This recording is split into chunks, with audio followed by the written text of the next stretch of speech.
Good morning. I'm Dave, and I'm so pleased we get to worship and grow together this morning as we open God's Word. I realize that at this time of year, many of you are new. You just moved to the area, so you're checking out churches, or you've been around Boston for a while, but are beginning to ask new spiritual questions. So here you are to find out if this might be a safe community for asking those questions, and maybe even making some life changes. If that's you, I am so glad you're here. And although I admit we're biased, I need to tell you that my family loves this church. We love the small groups, the worship services, and don't even get me started about the Christmas concert or Easter celebration. We love the youth group, Sunday school, Summer Blast every year. Most of all, we love the spiritual community we've discovered here with people who are fascinating and forgiving, fun, while still being honest and humble. This has been a safe community for our crazy family and a spiritual community. We love every part of this church, except perhaps getting to church. I know a lot of families find that part hard. You tell your kids to get dressed, but 20 minutes later, when you're ready to go, you find your teenager still snoozing and your younger kids still sitting naked on the floor playing with Legos. After a frantic search, finally you find their church clothes where they got tossed after the last time they wore them instead of getting washed. So you tell them to find something to put on, which you know you'll regret. Then finally you get on the road, late, and you thought your spouse had the directions to the new church you planned to visit, but your spouse thought you did, so you try to do it from memory and you get lost when your spouse rolls his or her eyes and whispers, "I told you." The kids in the back keep kicking the seat and wondering, "Are we there yet?" By the time you finally find the closest parking space, which is probably in Belmont by the time you arrived, you're exasperated, tired, and done with your family, just in time to walk into the church and sing praise songs. Awesome! The truth is, we all love our families or roommates, but they can drive us crazy sometimes. Living so closely with others can make us so angry. Right? It's the socks on the floor and the forgotten errands and the unspoken expectations and the uncommunicated schedules, the endless demands when we're already so busy, the little criticisms, the in-laws, the toilet paper put on the wrong way. People, it's not that hard. It's science. The trash that never gets taken out. There's still room. And the self-centeredness that pushes our buttons and gets us so angry. That's natural. It's understandable. But it makes it a little unsettling when Jesus warned anyone who is angry with a brother or sister, he could have just as easily included a spouse, child, mother, mother-in-law, roommate, co-worker. Anyone who is angry with them will be subject to judgment. This is a hard word for me to deal with because, to be honest, I get angry a lot. And it's not just my family, it's terrorism and this year's election. When I saw the scale of human trafficking in Bangkok, I was angry. When I saw obscene poverty right next to opulent wealth in Cape Town, South Africa, I was angry. And it's not usually so high-minded. Sometimes I felt angry when I have a sermon to write, but one of my kids chose that night to have nightmares, so he needs me to comfort him while I'm becoming increasingly anxious watching the minutes tick by. Sometimes I feel angry when someone wounds my pride with a painful but accurate observation. Sometimes I feel angry when my kids leave a mess, when my computer is too slow, or an incompetent driver in front of me is making me even later because I left too late to begin with. Do you know that feeling? Can you think of a recent example when you got angry? Your stomach got tense, your heart beat faster, you felt power welling up inside you, ready to burst out and break something. Well, if so, then we have a problem. Because we're studying Jesus' Sermon on the Mount this year, where he warns anyone who is angry with a brother or sister will be subject to judgment. And much of what the Bible has to say about anger is negative. Anger is something all of us experience, and yet something many Christians are uncomfortable with. Statements like Jesus's seem to confirm what we already believe, that our anger is evidence of how ungodly we are. But I don't agree. Today, I want to help us understand what Jesus is really saying and how to respond to anger so that it leads to healing rather than hatred. We're going to keep seeing in his sermon that Jesus turns everything we think we know upside down. Because I believe that our anger is often good, even godly and helpful. But the sinful way we respond to that anger can be one of the least godly things about us and result in broken families, broken friendships, broken churches, wounded children, and so many other sins. Friends, we need to get this right. In the passage we read earlier, the Apostle Paul urges Christians to put on the new self, which was created to be like God in true righteousness and holiness. Then at the end of that passage, Paul exhorted us to follow God's example and walk in the way of love. One of the goals of the Christian life is for our character to become more like God's. And one of the things I appreciate about so many of you here at High Rock is that so many of you take this goal seriously and your lives reflect it. For example, one couple in our church encountered serious marriage challenges, but rather than giving up on their relationship, they displayed patience, humility, confession, forgiveness. It was a beautiful example of Christians committed to following God's example together. Along the way, however, the wife confessed that she really struggled to keep from getting angry. A bit perplexed, I asked why she was struggling with that. It was obvious why she would be angry in her situation, even why she should be. So I wasn't sure why she was struggling so hard not to be. She replied that she didn't want to get angry because she was really trying to respond to her husband's sin with love rather than anger. But despite how hard she was trying, she kept feeling angry every time he sinned. I suspect that many people share her perspective.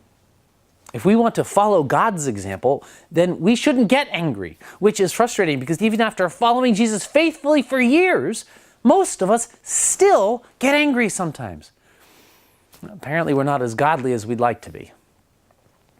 I respect her desire to be like God, but if she does learn not to get angry anymore, then she won't be like God at all, because he gets angry a lot.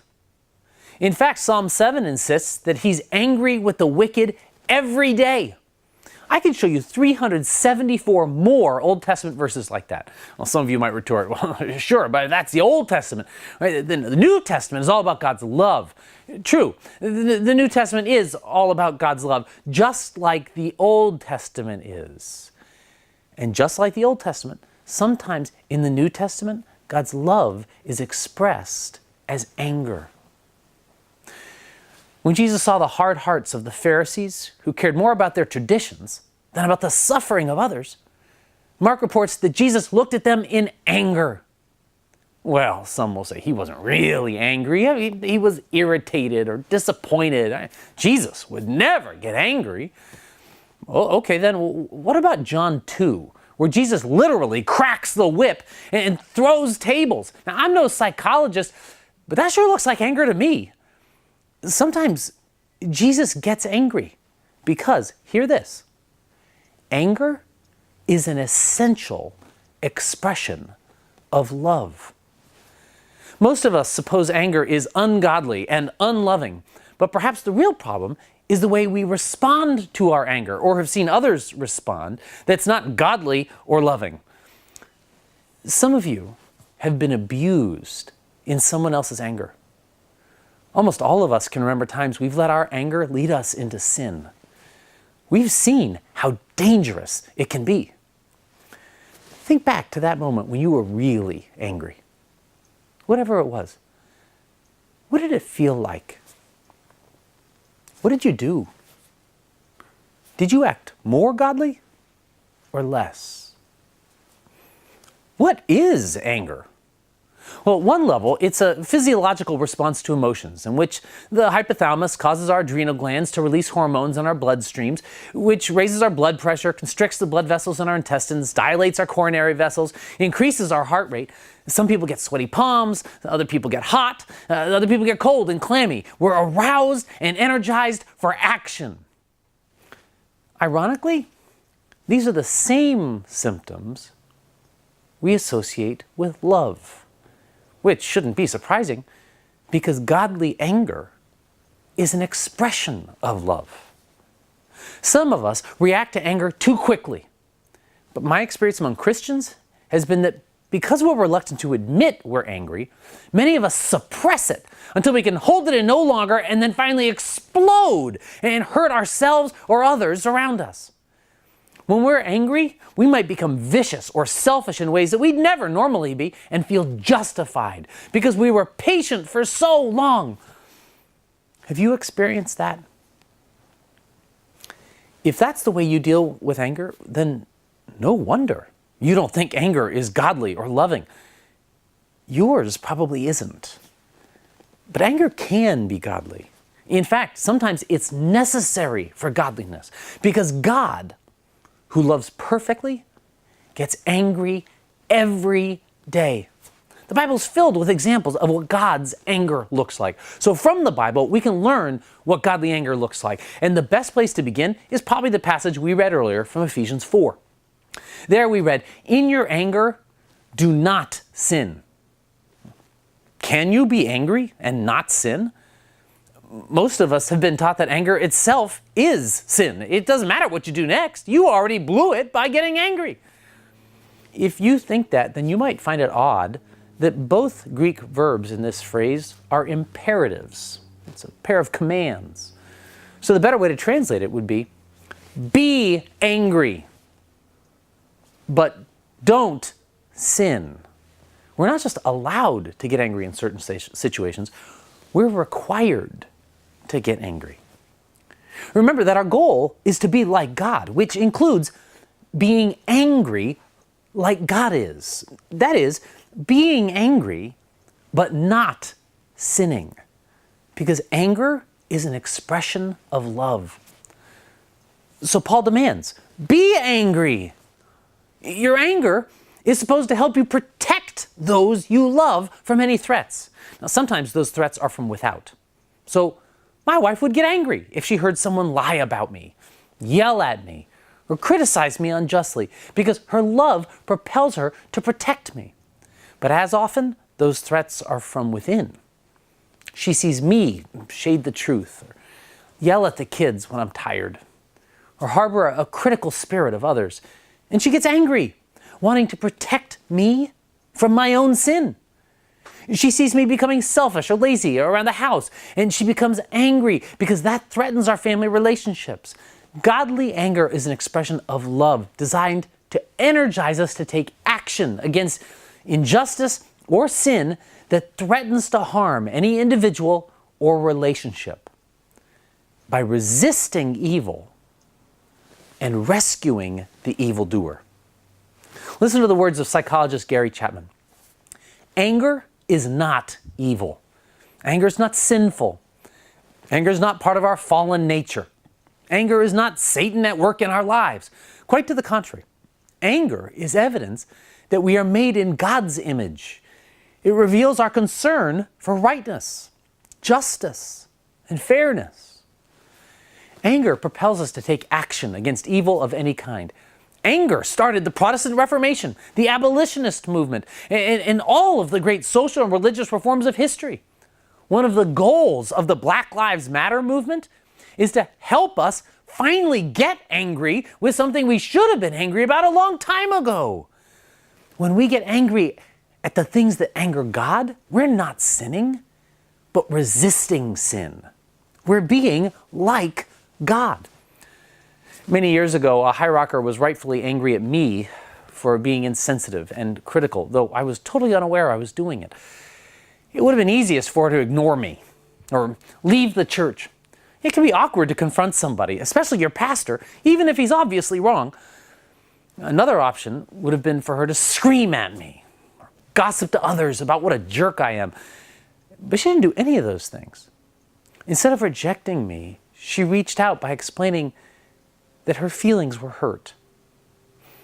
I didn't feel defensive simply because she wasn't attacking me. She wasn't trying to hurt me like I'd hurt her. She was trying to rescue our friendship and help me see my insensitivity so that I wouldn't keep hurting people that way. She suggested very graciously that maybe she'd misunderstood what I was saying, even though we both knew that she hadn't. I could immediately see that I was being insensitive, so I apologized. And just as immediately, she forgave me. What a gift. I'm so glad she got angry and didn't sin. Her anger energized her to attack sin and rescue a sinner, me in this case. Her anger propelled her into action, but didn't control the action. Hers was godly anger. Too often, my anger is not an expression of love for others or justice, but simply love for my own way. Anger becomes deadly when it's motivated by selfishness, or reveals an attitude of aggression that's just searching for any target I can justify venting my rage on. So I lash out at the underpaid customer service rep because I'm frustrated with the limits of my health insurance policy. I overreact when my teenager makes a mistake because I'm so on edge after a long day at work or dealing with a needy infant. Anger can be godly and good, but when it's mishandled, it produces evil rather than conquering it. So be angry, but be careful.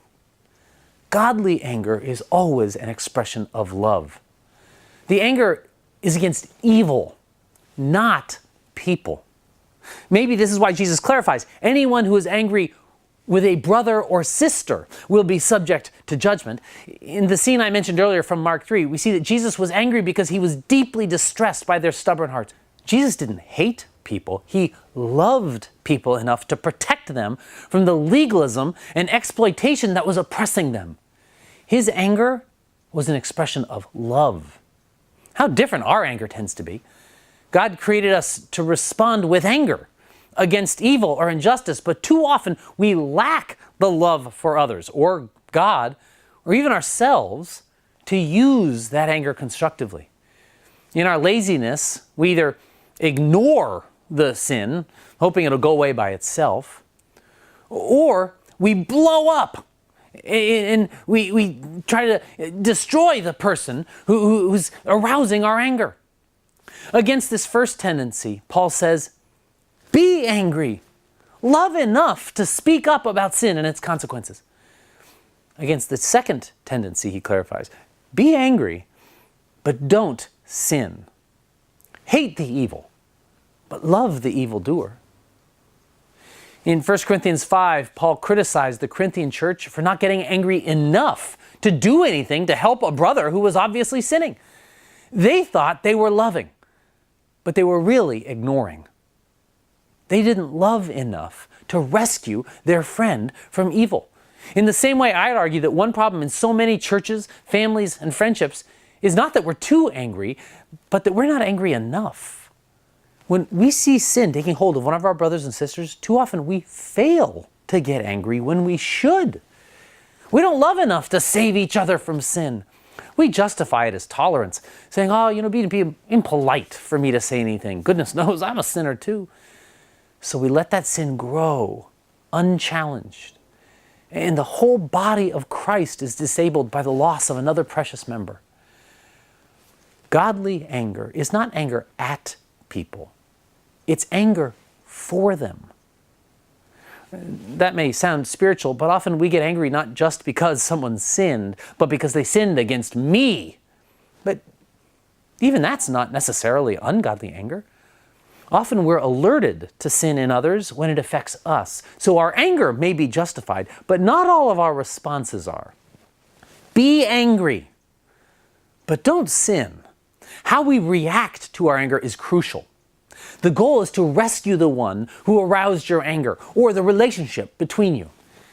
But instead, too often, our anger leads us to perpetuate sin through gossip, resentment, criticism, avoidance, bitterness. Other times we vent our anger by screaming the most painful things we can think of, and the infection spreads. That's why Paul cautions, do not let any unwholesome talk come out of your mouth, but only what is helpful for building others up according to their needs, that it may benefit those who listen. Our goal is to heal those who hurt us, not hurt them back. Anger is powerful and can energize us to take action against sin. But if we hold it inside, it rots into bitterness that's toxic to our souls. It destroys our families and our churches. Resentment is often expressed in the refusal to forgive or accept reconciliation, or fantasizing about revenge. We become quick-tempered, going through the day like a snake, poised to strike at the first prey to cross our path. So Paul warns, don't let the sun go down while you're still angry. He's saying, use your anger for its intended purpose. Don't let it linger. There's a time for godly anger, but that time is brief. That said, let me warn against excessive literalism here. Early in our marriage, Michelle and I assumed this means that you can't go to sleep until the issue is resolved. However, we discovered that our tendencies to say destructive things when we're angry was only exacerbated by our increasing exhaustion, and we found that things would quickly go from bad to worse. But notice that it doesn't say don't go to sleep angry, but don't let the sun go down while you're still angry. So, if the argument began after dark, then perhaps it's okay to postpone resolution until sunset the next day. Of course, using this sort of legalistic literalism, the Inuit people of northern Alaska can feel justified sitting on their anger for up to 6 months. The sun still hasn't set. I'm still not talking to you. Paul's real point is simply to resolve the matter quickly, with forgiveness and communication before there's room for the devil to get a foothold. Satan's ambition is to divide us from each other and from God, which our anger so often does. We're exhorted to respond to our anger quickly and constructively so that Satan won't have an opportunity to turn that godly anger into bitterness and resentment. Spouses, families, friends, roommates, and church members need to do this, because whenever sinners get together, there are going to be annoyances and misunderstandings. Get angry. Care enough to fix the problem, but don't sin. This point gets to the heart of what Jesus meant when he said in the Sermon on the Mount, which we're walking through this semester, anyone who is angry with a brother or sister will be subject to judgment. In the original Greek, the phrase is angry is a present participle, which conveys the idea of sustained resentment, rather than just an immediate feeling. Getting angry is not the problem. Staying angry, nursing bitterness, holding grudges is the problem. We might translate it, whoever maintains an angry spirit. See, anger itself isn't bad. It's our decision to savor our anger rather than respond to it in a godly way that becomes dangerous. Godly anger hates the sin that aroused it, but tries to heal sinners. In the same way, when you're angered by the sin you see in yourself, let it propel you into constructive action to right the wrongs and rescue the wrongdoer, you, from sin. Too many of us get angry at ourselves rather than for ourselves, and we drown in guilt and shame. We join the devil in saying all kinds of evil things about ourselves, which only makes us vulnerable to more sin. Rather than joining Jesus in saying the truth about us, that we're sinners, yes, but that we're forgiven and valuable and deeply loved. Be angry, but don't sin. They don't have to go hand in hand. But so many of us have reacted to our anger by sinning for so long that we have no idea how else we could react. In his book on anger, Gary Chapman offers 5 practical steps to keep us from sinning when we're angry, which I'd like to amplify so that we can use anger for its intended purposes. The first step is to admit you're angry. So many of us are trained to think of anger as sinful that we're reluctant to concede we feel it. I'm not angry. I'm just very frustrated. I'm not angry. I just feel like something needs to change around here. Being angry isn't bad, but we must admit we're angry so that we can avoid reacting poorly and hurting someone, or burying that anger until it finally explodes like a volcano. If we admit that we're angry, then we can respond to that anger in a godly way. The second step is to restrain your immediate response. If you find yourself getting angry, stop before you do or say something hurtful. Proverbs warns, the quick-tempered do foolish things. Do you see someone who speaks in haste? There's more hope for a fool than for them. A hot-tempered person commits many sins. Many of you have seen that growing up and are justifiably afraid of anger, others' anger or your own. But anger doesn't have to lead to sin. If we follow God's example, anger can arouse us to bring healing instead. If you find yourself getting angry, stop before you do or say something stupid or hurtful. Someone wrote, speak when you're angry and you'll make the best speech you'll ever regret. Maybe your mother said count to 10. That's a great idea. But if that works, you're not very angry. Thomas Jefferson recommended, when angry, count to 10 before you speak. If very angry, 100. Mark Twain was funny. So when you're angry, count to 4. When very angry, swear. James has better advice. He exhorts us to be quick to listen, slow to speak, and slow to become angry, just like God does. Michelle and I have agreed that we will never discipline our children while we're angry, because then we're doing it for our good rather than for theirs. We need some time to get past that initial wave of emotion so that our anger can propel us into godly action that will heal rather than harm. Sometimes that means we need to ask the other parent to step in while our emotions are too strong, because we know that we can't be trusted to respond well in that moment. Anger indicates that something needs attention. But unlike God, our anger is not always an accurate diagnostic device. Our anger is more like the check engine light in my car. I drive a car that has over 230,000 miles on it that makes lots of odd sounds and smells. The check engine light keeps coming on, which tells me I have a problem, but not exactly what the problem is. I need to investigate further before just ripping out the transmission, or I'll likely create new problems rather than solve the existing ones. The same reason. When you're angry, restrain your immediate response so that you can go on to the third step, which is localize the focus of your anger. Figure out why you're angry. When Michelle and I bought our first house, I should have been excited. But strangely, I found myself getting angry constantly. Noah, who was a toddler at the time, would break something, like toddlers often do, and I'd get angry. Michelle would buy something we'd not specifically discussed, but definitely needed, and I'd get angry. But finally, I admitted my anger, and I restrained my immediate response long enough to figure out what was making me so angry. I realized that being in debt was making me afraid. When you get a mortgage, they make you sign a page that lists the total amount you'll pay after 30 years and is the biggest number you've ever seen in your whole life. That was terrifying. I'll never earn that much. Fear got under my skin that day, and I couldn't stop thinking about it, worrying about it. What if we can't pay our mortgage? What if our car breaks down and we can't afford to fix it? Every little incident with money only reignited this fear, which I experienced as anger. But Noah and Michelle weren't sinning.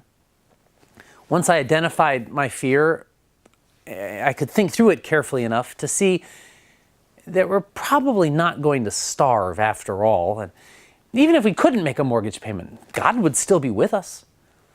Like a check engine light, my anger indicated that something was wrong, but I had to look more closely to see that the thing that needed to be fixed was my faith, not my family. After that, I stopped snapping at everyone. Many people skip over this step. Men, in particular, are not taught to distinguish negative feelings. It's like a meat grinder. You can put in it anything you want: top sirloin, or 2-buck chuck, or turkey, bones, gristle, various other animal parts. It hardly matters. It all gets mushed up and comes out looking like hamburger. And that's the way a lot of men are emotionally. Some women too, but most men. When they're frustrated, they get angry.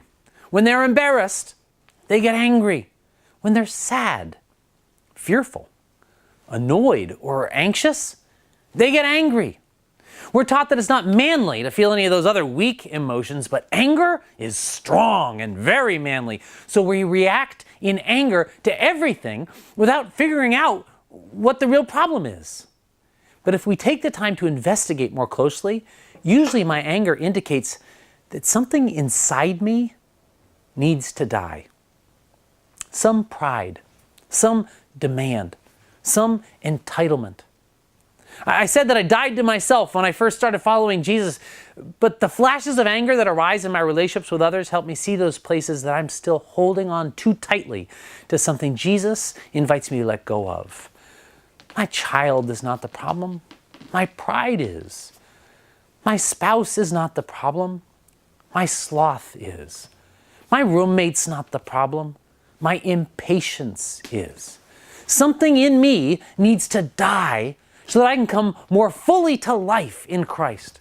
So locating the problem involves listening to yourself. Secondly, it requires that you listen to the other person. If I've determined the other person is the cause of my anger, then I want to find out if I've properly interpreted the event that upset me. If I'm angry because Michelle is 2 hours late to meet me, I want to find out if it was in fact the callous disregard that I've assumed it to be, or was it because one of the kids suddenly had to go to the doctor? Just because I'm feeling bad doesn't mean the other person was bad. Listen carefully. Fourth, analyze your options. Now that I've located the source of my anger, how should I respond? Well, what are your options? If someone did sin against you, there are lots of things you could do. You could yell at them about how awful they are, or refuse to speak completely. You could shame them with reminders of all their past failures. You could swear at them, threaten them, hit them, humiliate them. This happens in too many homes and is never appropriate. Outside of your family, you're more likely to gossip or avoid them. You could switch churches. You could pretend it never happened, all while seething with rage inside. Whatever options you come up with, ask these two questions. Will what I'm going to do both right the wrong and redeem the wrongdoer, and is what I'm going to do loving? Remember, godly anger is always an expression of love. Be angry, but don't sin. Finally, after having gone through this whole process, take constructive action. Use the energy supplied by your anger to propel you to act in love. Perhaps you should pray for the person. In Matthew 18, Jesus suggests trying to win the person by gently confronting them, like that church member confronted me. Other times, it will mean other responses. Undisciplined anger can destroy our families, friendships, churches, careers, and reputations. And too many of you are experiencing that already. But if we learn how to train our anger to fight sin for us, it can become a guardian for our family, friendships, everybody around us. Your anger, when submitted to God's Holy Spirit, can be God's gift to help us see the sin and get involved enough to rescue each other from it. Michelle's anger is God's gift to me when she uses it in a godly way, and my anger can be God's gift to her. The opposite of anger is not love, but apathy. Not caring enough to get upset. Not energized by the evil. Not concerned enough by the sin to bring salvation. Not interested enough even to notice it. It's easier not to love. But God commands, be angry, but don't sin. Jesus got angry, but not because his pride was hurt. He got angry when people were exploited, so his love compelled him to drive out the money changers from the temple. And Jesus was angry when he saw the way sin was oppressing us and death was destroying us. Jesus loved enough to be angry, and his anger propelled him into action to right the wrong and redeem the wrongdoers. But Jesus did it in an upside down way. Instead of trying to hurt people, he tried to heal. So Jesus went to the cross and the grave to defeat sin and death forever. Anger can kill. We've seen that too many times. But when we follow God's example, anger can lead to healing. Maybe you've blown that in the past and have misused your anger. We all have. Friends, God has the desire to forgive and the power to change us. So as we close, I'd like you to think of someone or something that has made you angry. Good. If you've done that, then you've already admitted that you're angry. So can you restrain your initial response? Can you locate the focus of your anger? Analyze your options and take constructive action? Can you be angry but not sin? Let's follow God's example and use His Holy Spirit power to heal and save. And if you're angry at yourself for misusing your anger in the past, instead of wallowing in shame, can you restrain your initial response? Locate the focus of your anger. Analyze your options and take constructive action. Can you be angry but not sin? Could your anger be an expression of love rather than hate? Can your anger propel you to take action this week that leads to healing and new life like Jesus did?